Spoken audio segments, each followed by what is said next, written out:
अगर हम आज दुनिया के हालत पर नजर डालें तो हर तरफ एक टेंशन और अनसर्टिनिटी का माहौल है।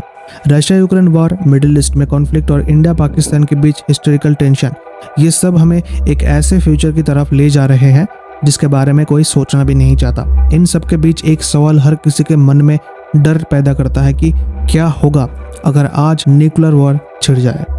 2025 तक दुनिया भर में 9 देशों के पास एस्टिमेटेड 12,000 से ज़्यादा न्यूक्लियर वेपन्स है।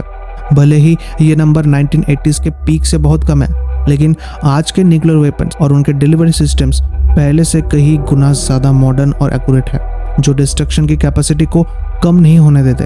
इमेजिन कीजिए कि आप अपने रोज़मर्रा के काम में बिजी है, ऑफिस में है या फिर घर पर है, और सडनली आपके फ़ोन पर एक अलर्ट आता है, ballistic missile threat, immediately seek shelter, this is not a drill. आपके पास शायद कुछ ही मिनट्स होंगे। ऐसे सिचुएशन में आप क्या करेंगे? किसे फ़ोन करेंगे? कहाँ छिपेंगे?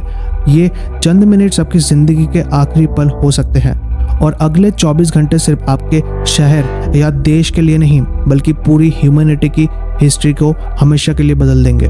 चलिए मैं आपको उसी पहले सबसे खौफनाक दिन की जर्नी पर ले चलता हूँ। जैसे ही न्यूक्लियर बॉम्ब अपने टारगेट से कुछ 100 मीटर ऊपर एक्सप्लोड होता है, टाइम मानो थम जाता है। 1 मिलीसेकंड के अंदर एक आग का गोला यानी फायरबॉल बनता है जो स्टील को भी पिघलाने की पावर रखता है। ये फायरबॉल सूरज के सरफेस से भी ज्यादा गर्म और सैकड़ों गुना ज्यादा ब्राइट होता है।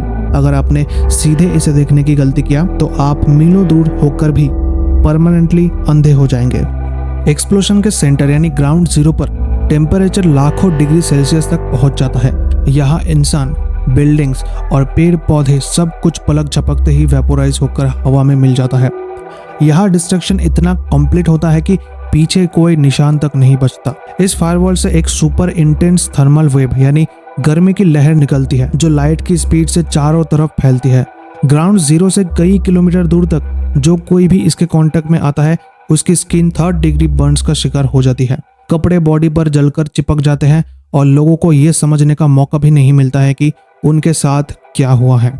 ये वो पेन है जिसकी कोई लिमिट नहीं है, एक ऐसी तकलीफ जो मौत से भी बदतर फील होती है। ये न्यूक्लियर अटैक का पहला और सबसे ब्रूटल सिग्नेचर है, इंस्टेंट, इनडिस्क्रिमिनेट और अनबेयरेबल डिस्ट्रक्शन।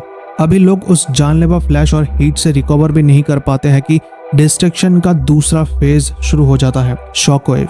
ये साउंड की स्पीड से भी तेज चलने वाली हवा की एक इनविंसिबल दीवार है जिसके रास्ते में आने वाले हर चीज ताश के पत्तों की तरह कोलैप्स हो जाती है। ये कोई आम स्टॉर्म नहीं है, ये हवा का एक ऐसा डेडली प्रेशर है जो कंक्रीट की बिल्डिंग्स को भी धूल में बदल देती है, पुलों को उखाड़ फेंकता है और गाड़ियों को खिलौनों की तरह हवा में उछल देता है।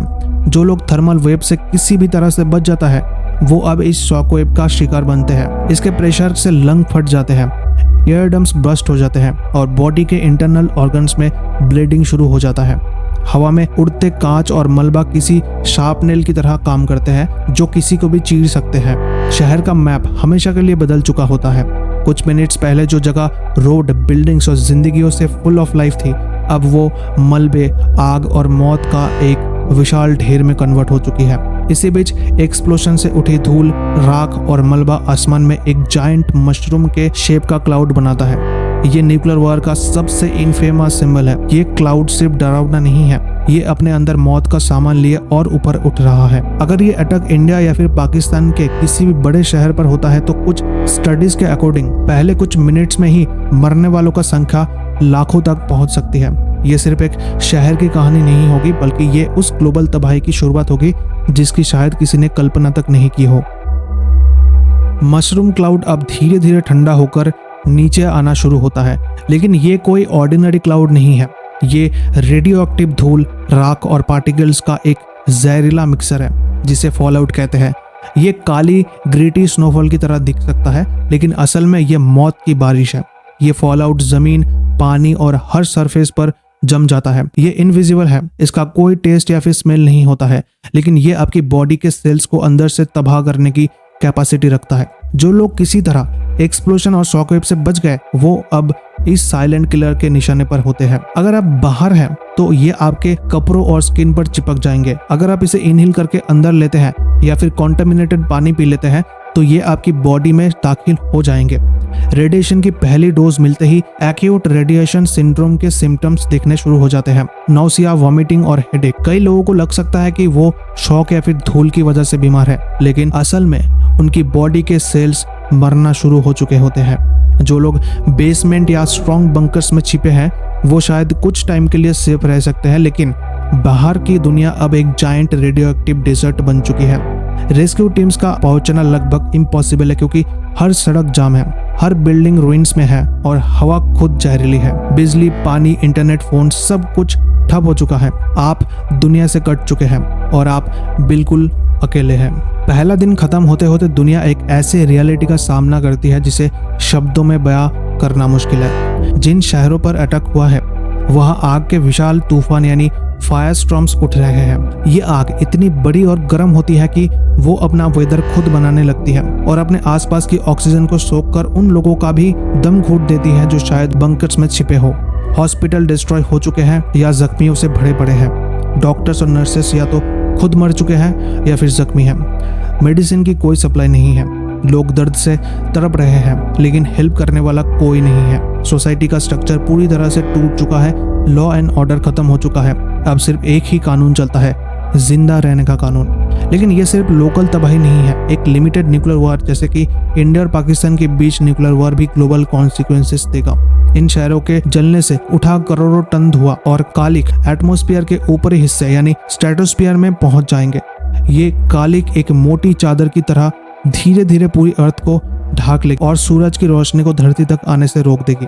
इसी को साइंटिस्ट्स न्यूक्लियर विंटर या फिर परमाणु सर्दी कहते हैं। हालांकि इसके पूरे इफेक्ट्स को सामने आने में कुछ हफ्ते लगेंगे, लेकिन ये प्रोसेस पहले दिन से ही शुरू हो जाती है। धरती का टेम्परेचर तेजी से गिरने लगेगा, शायद पिछले आइस एज से भी ज्यादा। इसका सबसे भयानक असर आने वाले महीनों और सालों में दिखेगा। फसलें बर्बाद हो जाएंगी क्योंकि उन्हें उगने के लिए धूप नहीं मिलेगा। इससे ग्लोबल लेवल पर फैमाइन पड़ेगा। एक स्टडी का अनुमान है कि इंडिया पाकिस्तान के बीच एक रीजनल वॉर भी दुनिया भर में 2 अरब से ज्यादा लोगों को भूखमरी के कगार पर ला सकता है। पहला दिन खत्म होने पर ह्यूमैनिटी एक नए एरा में एंटर कर चुकी है। ये जिंदा रहने का एरा है, जहां जिंदगी का मतलब सिर्फ अगला दिन देखना है। इंस्टेंट एक्सप्लोजन में करोड़ों लोग मारे जा चुके हैं और आने वाले सालों में अरबों और मरेंगे, रेडिएशन से, बीमारियों से और भूख से। आज के जमाने में अगर न्यूक्लियर वॉर होता है तो यहाँ पर कोई भी विनर नहीं होगा। ये एक ऐसी लड़ाई होगी जिसमें हर कोई हारेगा। रूटगर्स यूनिवर्सिटी और दुनिया भर के कई दूसरे लीडिंग इंस्टीट्यूशंस की स्टडीज बार बार ये साबित करती है कि इसके रिजल्ट्स हमारी इमेजिनेशन से कई गुना ज्यादा भयानक होंगे। ये सिर्फ शहरों को नहीं बल्कि हमारे क्लाइमेट, हमारे एनवायरनमेंट और शायद पूरी ह्यूमन सिविलाइजेशन को डिस्ट्रॉय कर देगा। न्यूक्लियर वेपन्स पर ग्लोबल बैन लगना ही एकमात्र सोल्यूशन है, जैसे कि कई एक्सपर्ट्स मानते हैं। ये स्टोरी एक वार्निंग है।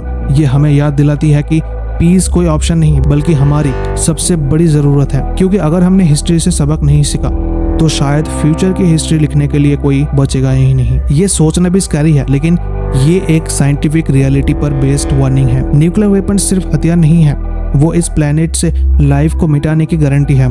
अगर आपको ये इन्फॉर्मेशन इंपॉर्टेंट लगी है तो इसे ज़्यादा से ज़्यादा लोगों के साथ शेयर कीजिए, ताकि वो भी इस खतरे की सीरियसनेस को समझ सके। इस टॉपिक पर आपका क्या राय है, हमें नीचे कमेंट्स में बताइए और ऐसे ही टॉपिक्स पर जानकारी के लिए हमारे चैनल को सब्सक्राइब करना ना भूलें। And thanks for watching this video.